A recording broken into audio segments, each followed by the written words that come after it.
and thank you for listening to the History of World War II podcast, episode 311, MacArthur, Defending the Indefensible. Even before the 48th Division, General Homa's main attacking force, came ashore on December 22nd, MacArthur had guessed that the enemy forces who had come ashore in northern Luzon earlier in December would only play a support role, their main task being to capture airfields. And that guess had been correct. But when the enemy also came ashore in southern Luzon at Legazpi before the main attack, the general realized his plan of stopping the enemy on the beaches of Lingayen was moot, as he faced a threat from the north and south. Perhaps General Grunert, the previous commander, had been right all along. Either way, the general now realized his options were shrinking, as were his chances of victory. Regardless, MacArthur now told General Jonathan Wainwright to give up protecting northern Luzon and only focus his defenses from San Fernando along the northern beaches of Lingayen Gulf and further south. So, as we have seen, Wainwright sent the Philippine 11th Division and the Philippine Scouts of the 26th Cavalry to spread themselves out along those beaches. To assist them, Wainwright ordered a regiment of the Philippine 71st Division, stationed in southern Luzon and on Mindanao, to move north of Lingayen Gulf to block the Kano and Tanaka detachments that were in northern Luzon, who would surely come south to help in the main invasion.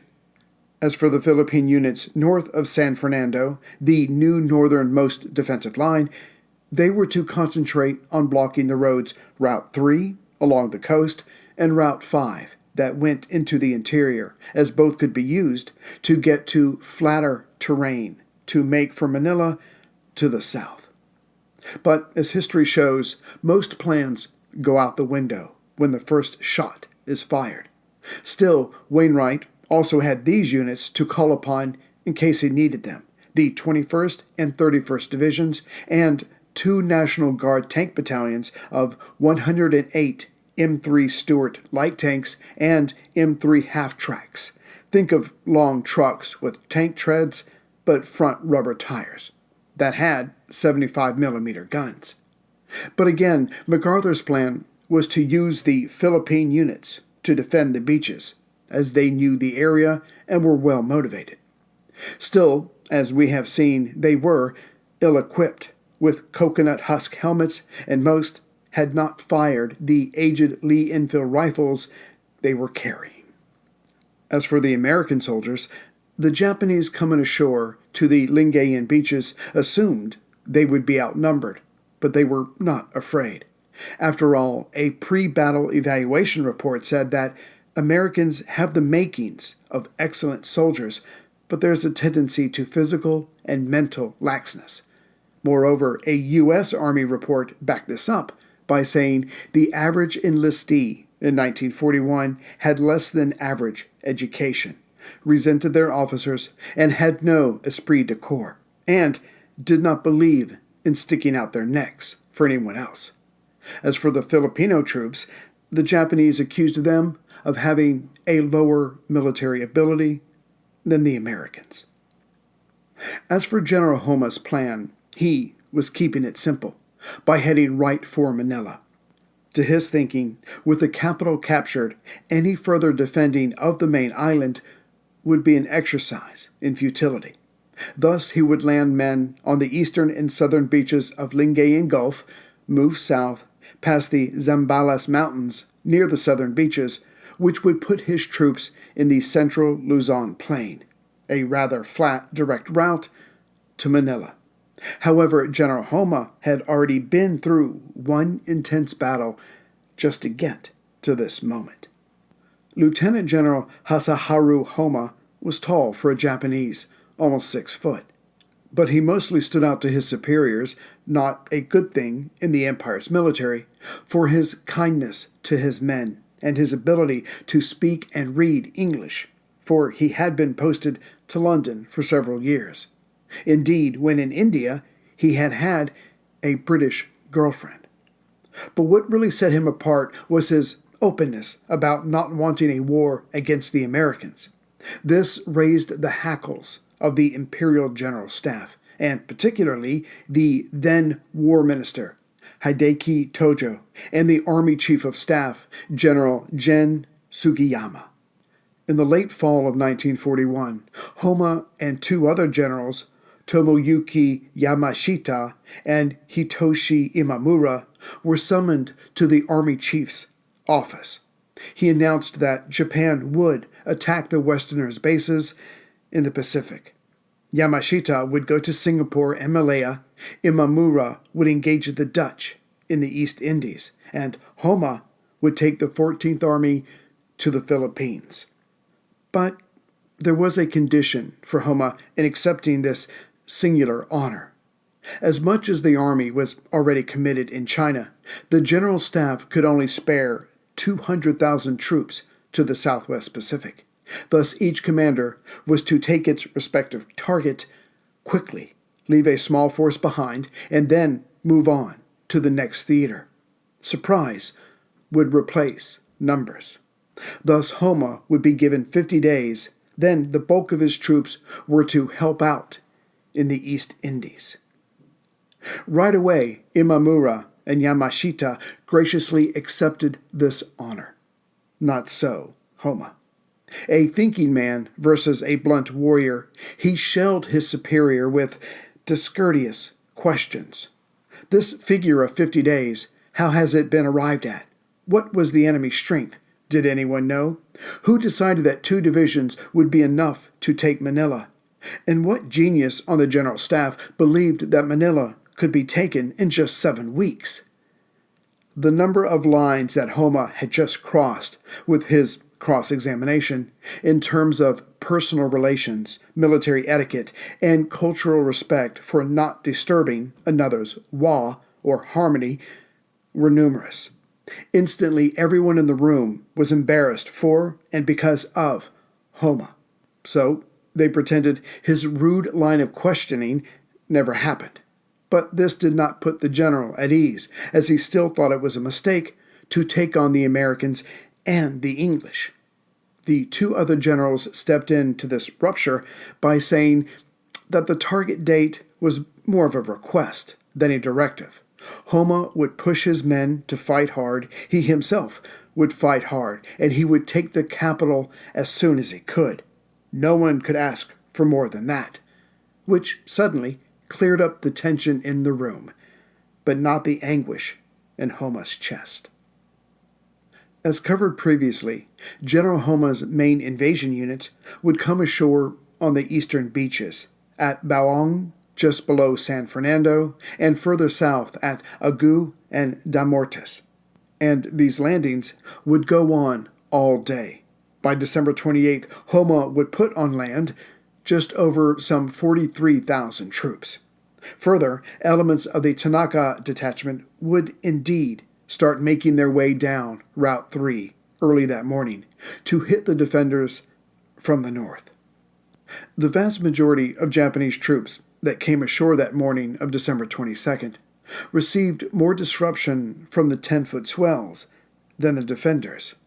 A few of the Filipino units offered resistance, but most of the action that morning, again, there was very little of it, came from 155mm field guns fired from a relatively safe range. No surprise that the city of Agu, on the right flank of the eastern beaches landings, was taken within 17 minutes by the 47th Infantry Regiment. Just north of Agu, at Aringue, about 1/4 of the way to San Fernando, it was the 1st Formosa Regiment that came ashore with artillery and tanks at 5:30 a.m., whereas the most northern landing was at Baong, just a few miles south of San Fernando, and that came at 7:30 a.m. due to the rough surf. Here it was the Japanese 9th Infantry Regiment that was to meet up with the Tanaka detachment to help take San Fernando, and then they would turn south to cover their northern flank. As San Fernando was sandwiched in between the Tanaka and the elements of the 9th Infantry Regiment, Some of the Ninth Infantry were then free to push on due east to take Baguio, about 18 miles inland. That way, the northern protective flank could be widened, putting Homa's mind at ease. Now that General Homa had some of his men on land, and more with each passing minute, he could concentrate on his initial objectives: secure the beachheads so additional troops could come ashore safely, capture the coastal towns in their immediate area of operations, which would prepare them for a push south, but most of all, deal with the defending units along the beaches. But this aspect had good and tense moments, situations that tested the invading general's confidence. First, at Bawang, the Filipino 11th Division had set up 30 and 50 caliber machine guns, weapons that would and did give the attacking infantry pause. Indeed, as we have seen, many Japanese casualties were created at this location, which soon left dozens of enemy bodies rolling back and forth, pushed or pulled by the incoming and outgoing waves. And it was here that a serious delay could have been served to the invaders. But in preparing this position, the local defenders had buried much of their ammunition in the sand. So when they started using these rounds, their guns began to jam, which forced the machine gun units here to retreat. Additionally, as the defenders did not have artillery backing them up, the Japanese quickly figured this out and either sent in tanks or shelled the machine gun nests with their artillery. With the machine guns silenced, the Kamajima detachment moved in and drove the Filipino troops back. Yet it must be said that many stayed in place and only gave up when their bullets were gone, or they were killed where they stood. Again, MacArthur knew they would be highly motivated. Others, it has to be said, simply ran away when the enemy came within view. But the results were the same. The Japanese gained possession of their relative areas. While this fighting was going on, the regiment of the 71st Philippine Division that had been transferred north was hoping to outflank the Kamajima detachment by heading a bit further north and then coming down, slamming into the invaders' side. But the speed of the Japanese infantry, not for the last time, had caught the regiment by surprise as they found that the Tanaka detachment and newly landed troops had already met up and thus faced the now outnumbered Filipino regiment. Of those Filipino troops that survived the first few volleys of gunfire, those men of the 11th and 71st Divisions pulled back to the east and south. However, men from the Tanaka and Kamajima detachments stayed close behind them. As for MacArthur's plan of stopping the enemy at the beaches, this then had been the extent of it. The other landings had been unopposed. As things stood, the retreating defensive troops that had not run inland were running south on Route 3 to Damortis, just below Agu. Problem was, the invaders were using the same road and also heading south. If nothing slowed their advance, the Americans would find that a sizable, experienced Japanese army would be in between a portion of the defending troops and the capital, and the only ones in position to stop them was the 26th Cavalry Regiment. Indeed, a section of the 26th Cavalry had already engaged the enemy, as Wainwright had placed them north of Route 3. But then enemy tanks came along and chased them away, forcing them towards Damortis as well. When they got there, the horsemen ran into more of their own, as they had been sent to defend that town. But that afternoon, the enemy came at the defenders with artillery and air attacks. The 26th retreated further south. But not putting all his eggs in one basket, Wainwright had previously sent C Company of the 192nd Tank Battalion to an area near Agu, again just north of Damortis. There, waiting, were other troops of the 26th Cavalry. The contingent of tanks where reservists from Minnesota, Illinois, and Kentucky recently arrived. Together, they would head up Route 3 and try to stop the Japanese. Bill Gentry from Kentucky was with the tank crews, and he was told to support the cavalry. But when the enemy tanks came into view, he thought the cavalry were insane for wanting to go in first. Gentry pleaded with the cavalry officer, "Let us go over there. We can do something with our tanks. You can't do anything with those horses and sabers." To this, the cavalry officer in charge replied, "Get your damn tanks out of the way. They're scaring my horses." And with that, Filipino troops with American officers moved out on horse. Within seconds, their ranks were withered by enemy tank fire and automatic weapons. Now that this anachronistic counteroffensive had played itself out, with obvious results, the American tanks were ordered into the fray. But again, logistics, the most vital but least exciting part of warfare, dominated the scene. For the dozens of American tanks before the enemy, there was only enough fuel brought along for 5 of them to move forward and engage with the enemy. And the lucky commander of these 5 tanks was Lieutenant Ben Morin of Maywood, Illinois. As such, 2nd Platoon, B Company, 192nd Tank Battalion readied itself. Morin was only 21 years old, but he had been with the National Guard for 4 years, and he knew tank tactics.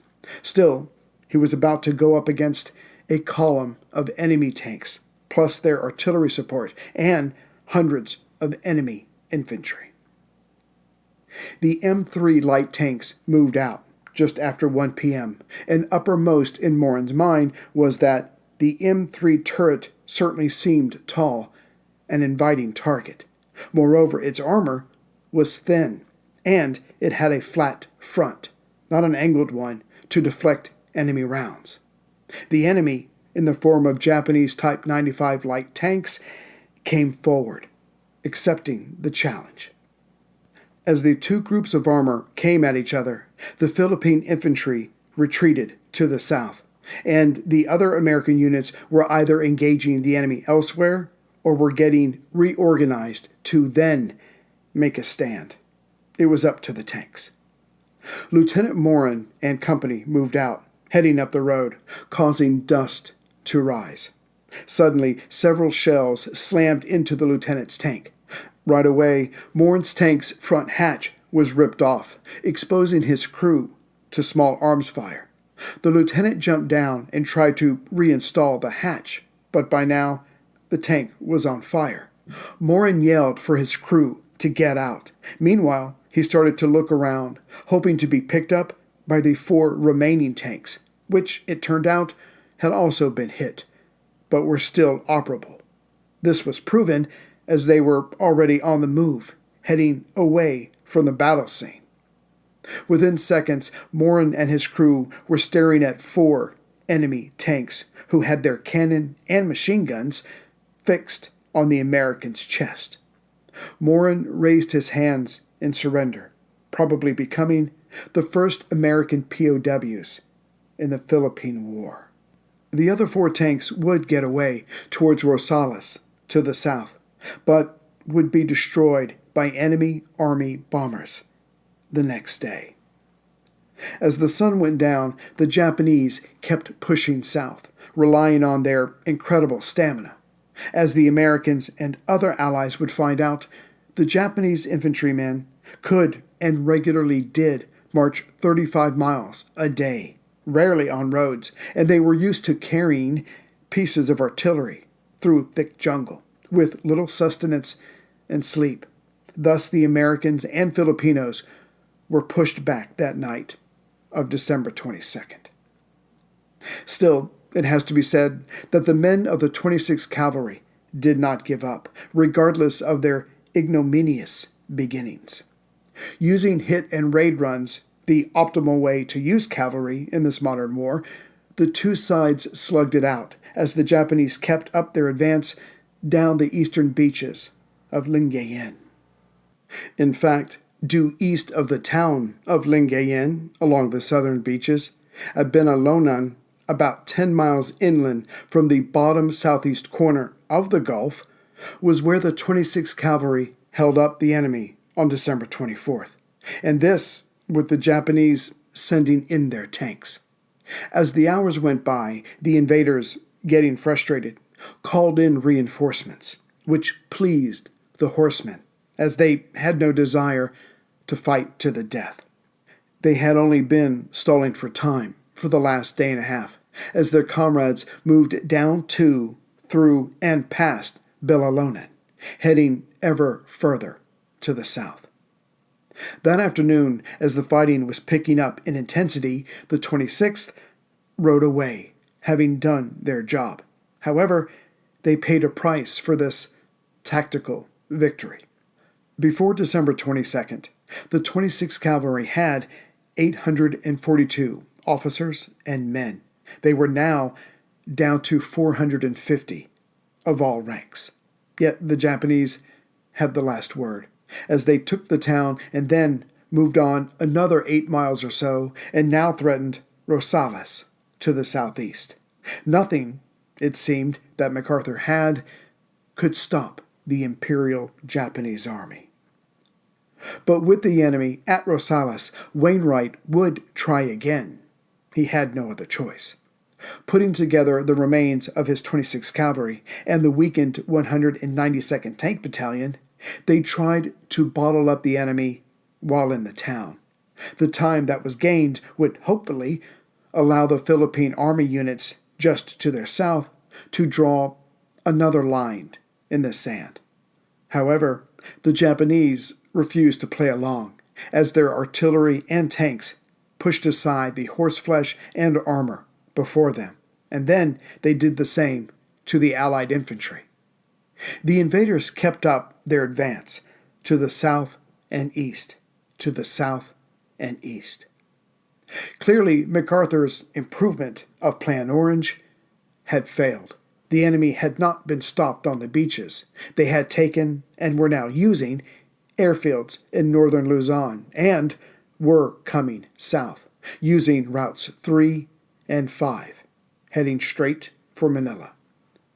What was left to MacArthur wasn't much. 1, he could keep hoping that his reinforcements would arrive soon, and 2, he now knew he would be forced to commit more of his troops, his infantry, to create a stronger defensive line to hold back General Homa's forces. It was a gamble, considering he had just decided to put General Grunert's original Plan Orange back into effect, namely, relocate all available troops to Bataan and hold out until help came. And for all this to work, he needed time to create more options and time to allow help from Washington to arrive. And this time was to be gained by a series of ever stronger defensive lines between the enemy and Manila. And the first line was going to be along the Agno River near Rosales. In reality, the first 4 lines, designated D1 through D4, were to be stronger than the enemy had faced thus far, but still only delaying actions. With enough time, D5, the final line, would be heavily manned and armed. But even this was not the ultimate objective. For by the time the enemy got to D5, closest to Manila, the Philippine units in southern Luzon would have come back north, bypassed the capital, and turned down into the Bataan Peninsula, where another series of battle lines would be drawn. But first things first. The general estimated that he had about 60,000 undertrained Philippine troops, 11,000 adequately trained Philippine troops, and 19,000 American soldiers. But again, most of these were not infantry units. Either way, it was time to issue the orders, get the troops moving, and set up D1 along the Argo. On the night of December 23rd, MacArthur sent out the message to all his command staff. WPO3 is in effect. Greetings, everyone, from Central Virginia. First off, sorry for the background noise. The heat is on full blast. It is very cold here today, a chance of snow. And of course, since everyone is doing school remotely, it doesn't mean anything as far as school being closed, so my girls are depressed. Anyway, I just wanted to take a minute and thank some donators and say hi to some new members. And I can't remember if I did this on the last episode, but I would certainly like to say hi to Emily Alexander, who got her relative, I think father-in-law, David Rice, a mug for Christmas. So, David, hope you enjoy it, and thank you for listening to the podcast. As for those that have made donations, I would like to thank David Wickham. However, David, I have to tell you, in this family, and we are a very intense Pride and Prejudice family, my daughter has a poster that says, "Are you a Wickham or a Darcy?" Alas, we are all Darcys, so I hope that doesn't hurt your feelings too much. I would also like to thank Mark Porter and Eric Lim. And as far as the latest members, there's Brian Kilkelly, cool name, thank you, Brian, very much, and Ash Jones from New Zealand, who sent a very nice email. Thank you, Ash, I really do appreciate that. And to let you know, New Zealand captured the heart of myself and my family. We were there a couple of years ago, hope to go back one day post-COVID. As far as the other members, Alberto Dassam and Patrick O'Kelly. So again, thank you very much, especially in these crazy times, for supporting the show. As you can probably tell, I'm trying to get these out roughly once a week. No more playing around because we want to get through the Philippines and then get to the conference and then branch out from there with North Africa and go back to Europe. So anyway, I will see you all as soon as I can with the next episode. And as always, take care, everyone.